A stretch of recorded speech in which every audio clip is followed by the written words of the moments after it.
Private Ryan, people waiting on the bell, Oregon State, Washington State. All things that need saving. This is Locked On Big 12. You are Locked On Big 12, your daily podcast on the Big 12 Conference. Part of the Locked On Podcast Network, your team every day. Happy Wednesday, everybody. Welcome to Locked On Big 12. It's John Kurtz Day. Drake Toll alongside John Kurtz. Thanks for making Locked On Big 12 your first listen every single day. Let's jump right in. Oregon State, Washington State, they seem like the ones left out here of this whole ACC conversation. Is it worth taking a reach and tossing out a lifeline? Yeah, well, I appreciate you having me on, Drake. I would say no, and I feel terrible for both of those schools in this situation. I mean, my stance has been like I really could care less about Cal and Stanford. Whatever. Stanford has $37 billion in their endowment. They're going to be fine. And Cal and Stanford, they got themselves into this position. They were a huge part of the problem with the Pac-12. Oregon State and Washington State fit much better culturally, obviously, with the Big 12 in terms of just how much they support their teams. They've got great fan bases. They're really good at utilizing their resources, making the most of what they have. I think the fact of the matter is it would not be an additive thing for the Big 12. We've heard, like Jamie Pollard has referenced on with the 365 guys, that the TV money just isn't really there anymore to make any more additions here at this point. And it's the cold, harsh reality of what college athletics is right now. I don't think that you're pulling enough in there. I mean, there are some advantages, I suppose, to having more inventory out on the West Coast. And we know that is something that Brett Yormark has liked and coveted. But as he has said, I mean, they pulled in a dream scenario getting the four corner schools in already. So they've covered a lot of that ground. And feels to me like the move right now is to just wait and see what chaos happens with the ACC, which I know maybe in a way, I guess they feel a little bit sturdier if they do wind up adding Cal, Stanford, SMU. But I still think the Florida State threat is the existential crisis facing that league, and that's not going anywhere anytime soon. So I would probably sit it out and wait right now. I know the other thing that was brought up for a minute was, would it be Stanford, Cal, and then Oregon State and Washington State? There were some rumors of that within the last week, but it seems like that's pretty resoundingly been shot down. I don't think that's something the Big 12 is really too keen on right now. So I wouldn't, even though I feel bad for them, and I fully understand that my school, K-State, has been in very close to the same position multiple times now through this realignment dance. So I feel for them, but I don't think that would be the right move for the Big 12. Do you think there is an avenue in the next 5 years where an ESPN, because there have been murmurs of, ESPN will pay for it, they'll try to wiggle their way into Washington State and Oregon State staying relevant, or did those two teams get left completely on the cutting room floor while everybody else seems to find a new home? Yeah, I mean, I think at least for right now, they've been left on the cutting room floor.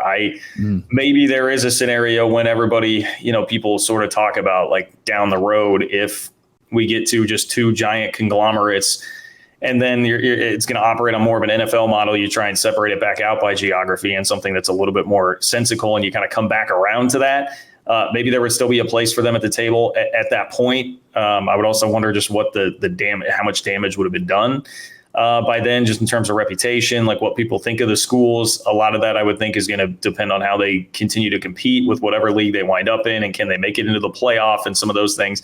So there might still be a path there, like long term down the road. But I think at least for right now, for kind of like this round of realignment, whatever this next round of college football is going to be like, particularly starting next year when Oklahoma, USC, UCLA, Texas are all making their moves, I think they are going to have to fight it from a different spot. Now, I think, sort of a consolation. I know it sucks for Oregon State and Washington State, but sort of a consolation there is like if you do wind up in some sort of a rebuilt version of the Mountain West, whether that's under a Pac-12 banner, whether that's under a Mountain West banner, there still probably is a path to the playoff, depending on how that goes, which, I guess the other piece of that is Sankey going to put his foot down and make it, all at-larges. But if there is at least still any room for conference champions, top 5 conference champions, whatever it might be, to get in there, if the playoff sticks that way, I still think they would have a very good shot of making it into the playoff a decent amount of the time. So, that could at least maintain some level of relevancy there. I don't think it's like totally done. Like it's just,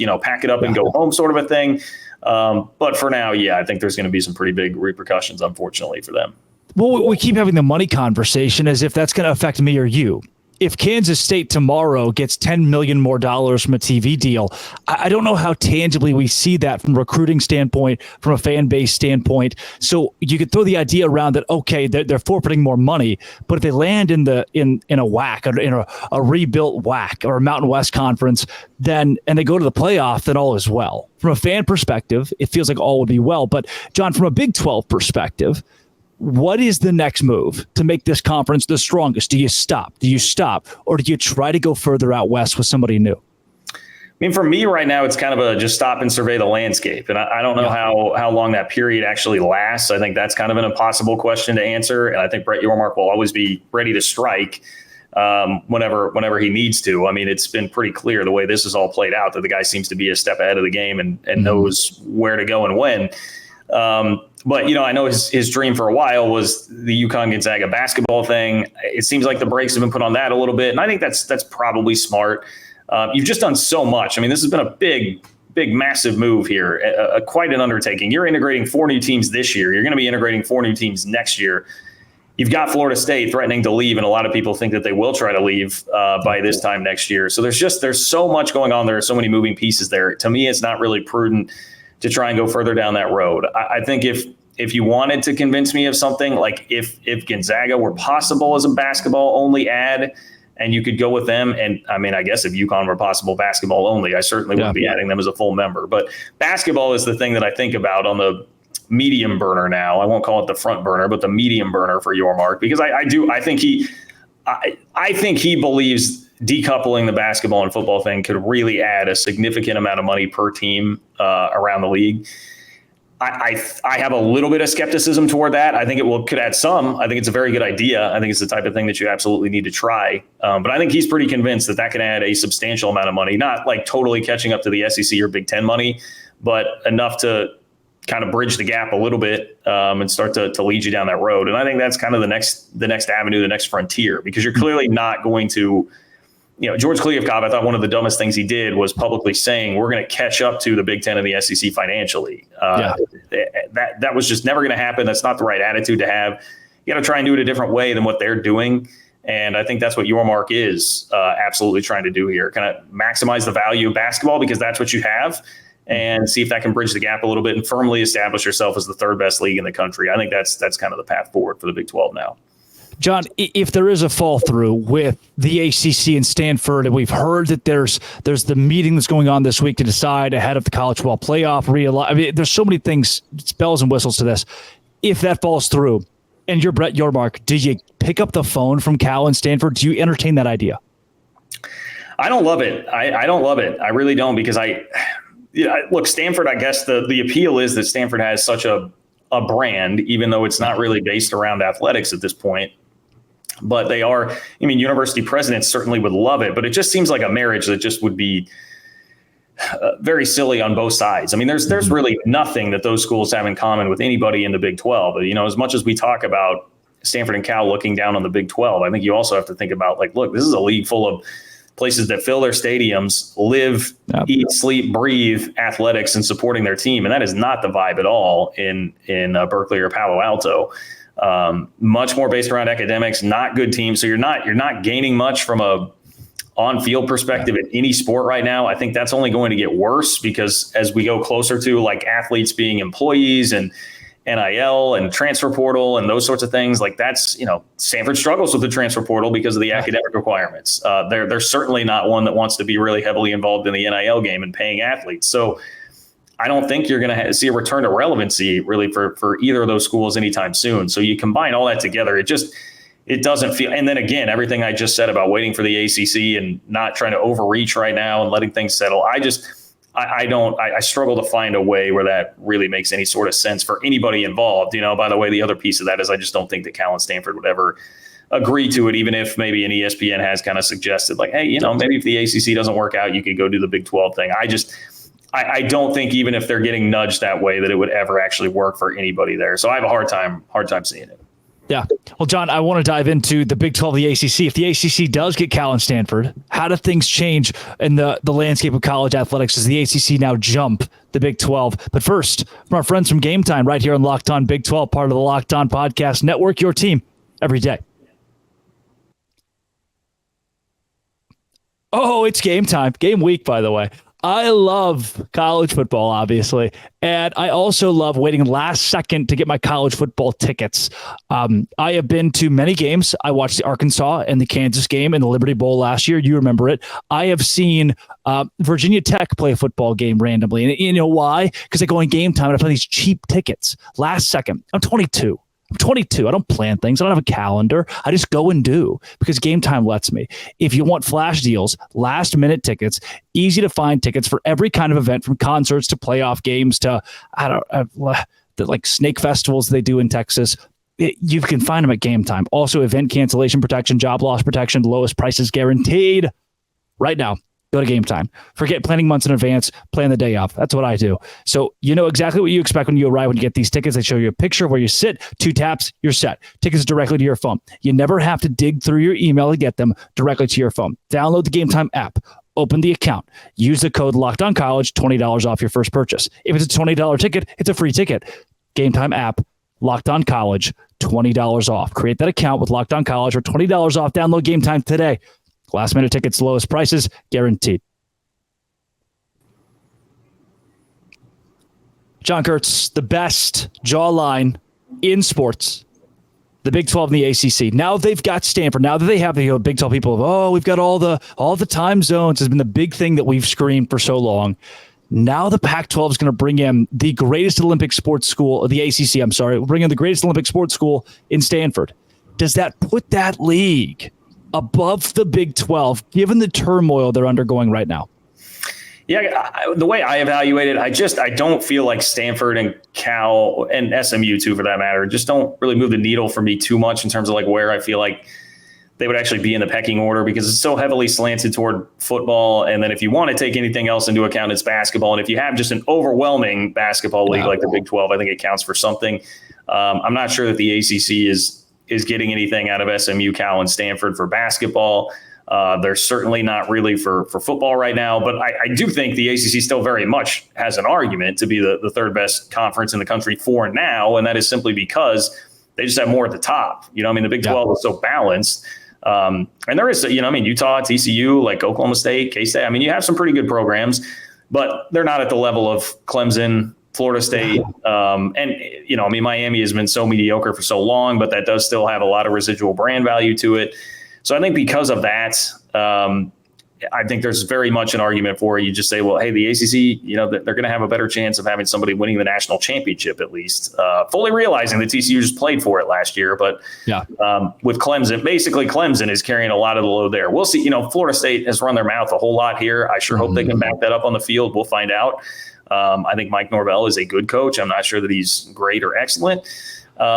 But long ways to say. I think because of the brands that the ACC has at the top for now, you could still consider them that. But if you want to make it even more global, you think about just stability and what the long-term future of the league is going to be. I certainly would favor the Big 12 on that just because of the problems that the ACC has. So there are a lot of ways. I think it depends on what lens you want to view that through. Are you viewing it through like just as currently constituted right now? Are you viewing it through long-term future? Because I still would be more bullish on the long-term future of the Big 12. Well, right now, you might have to give the edge to the ACC just because of who they have at the top, regardless of whether or not they wind up adding these three.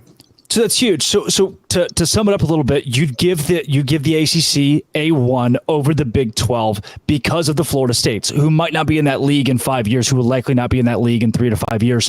So then, do you value excellence over depth? Is that what we're getting at here? Excellence is better than depth when it comes to conferences. In some ways, the problem is we're hyper focused on national champions and who can actually go win that thing. And honestly, the way Georgia is going right now, maybe the answer is Clemson can't even get back there. And I think it's fair to question it a little bit. They're still very good, but I think they may have slipped just a half step from being at the elite level, which they were for a long time under Dabo. And so that can certainly all be debated, but it is hard to, and look, tons of respect to TCU, and it was terrific for the Big 12 that they made the championship game and beat Michigan. But to get beat that way was just kind of that was a dose of reality, unfortunately, for how far you are from the very, very concentrated top. And Clemson, at least, is still closer to that. And we all know that if you're basically the way that the public at large, the casuals are going to judge conferences, that matters probably more so than just the overall depth. So once again, I guess beauty is in the eye of the beholder, and I think the Big 12 has a lot going for it, and there are a lot of advantages to having that depth, but there are also probably bigger advantages to being a conference where people say like, hey, national champion could come out of that conference. And right now, I think the ACC still does hold that edge over the Big 12. John, before we jump into the Big 12's chances at a college football playoff this year, when you look at a Clemson, who 15 years ago was fairly irrelevant in college athletics, they'd won a championship in the 90s, but they were how I'd compare to maybe a Baylor or a Texas Tech, where it's like, oh, yeah, they're good some years, but this is not a national powerhouse. They grew that from almost the ground up under Dabo. Is there a Big 12 program that can make that jump in today's college football? It's a really good question, and I think a part of the problem right now is just the current landscape. I mean, things are so slanted towards those top two leagues, and the concentration of power has never been, more concentrated than what we have right now. The concentration of talent at the top of the sport has never been quite like this, where it is a part of that, I think, is just the landscape we're in, where it's easier to recruit nationally. I've seen it with, obviously covering K-State. I've seen it with kids in the state of Kansas. Alabama comes in and will offer usually a couple kids from the state of Kansas every single year now to provide a little bit of competition there, because easier to see highlights of any kid at all times, easier to travel to go see those kids, where in the past it may have stayed more regionally. I think just the media bump that the SEC has been getting for about 2 decades now has really added up over time and helped them. There are just a lot of things that have created this environment that probably make it tougher for somebody to make a Clemson-like jump. But if we do want to talk about that, I mean, you brought up Texas Tech. I think Joey McGuire is, by all accounts, looks like a guy that's absolutely on the rise. I think very highly of him as a coach. He certainly is doing a great job recruiting. I think they'd be one to watch out for. TCU, quite obviously, they were in the national championship game last year. I think I just saw the other day, I can't remember what the timestamp on it was, last decade maybe, they had the most wins of anybody in the Big 12 outside of Texas and Oklahoma. They've had some 12-win seasons. They've been to New Year's 6 games. Like that's a program that has proven they can do it at a high level. They have Fort with DFW in their backyard, obviously, to recruit from. A lot of built-in advantages there for TCU that I think give them that capability. And I mean, another one that I would throw out there is I think UCF. I'm bullish on the future of UCF, interestingly enough, because I think they have a great coach right now in Gus Malzahn, who's been in a national championship game. And on top of that, they have the Orlando and Florida area to recruit out of. It's been a rough time for their rivals in state, Florida State, Miami. Yeah. So I think they've made some headway and some hay with that. And you just go look at the recruiting numbers right now. I mean, they're out recruiting basically everybody in the new Big 12 as of right now. They're already doing that without having played a year in the league. So look, there very well could be some bumps in the road and getting used to the Big 12 and getting integrated there. But I think also taking into account that they're a young program and how rapid the trajectory has been of them so far, I do think that they have a pretty high ceiling.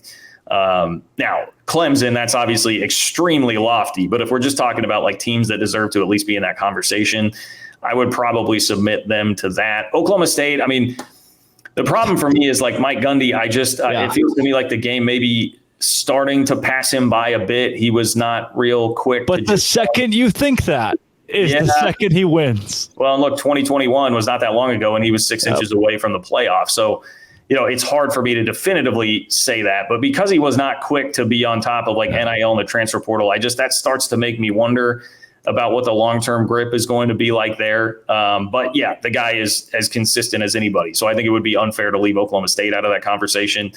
I obviously I love K-State. I love Chris Kleiman. I think where they're at is in a really good place. I think the program is going to be good here for a while as long as Kleiman sticks around. But, there are some things working against K-State in general that make it hard for me to see a jump up to being a Clemson level. But I think those schools would be the ones that I would throw into the discussion that at least, and Baylor, I should not leave out Baylor either. I mean, they've had some really high highs here too. They've proven they can do it under multiple coaches, which I think is very important. And different coaches, different ways. Right. So Baylor deserves to be in that discussion, too. That to me is kind of the list of if you wanted to put together potential candidates there. I think you would start there. Although, again, the asterisk on everything is that I think the current landscape probably prevents another Clemson from happening. Yeah. John, before we let you jump, last couple of minutes here. Will the Big 12 make the college football playoff this year? Right here on Locked On Big 12, part of the Locked On Podcast Network, your team every day.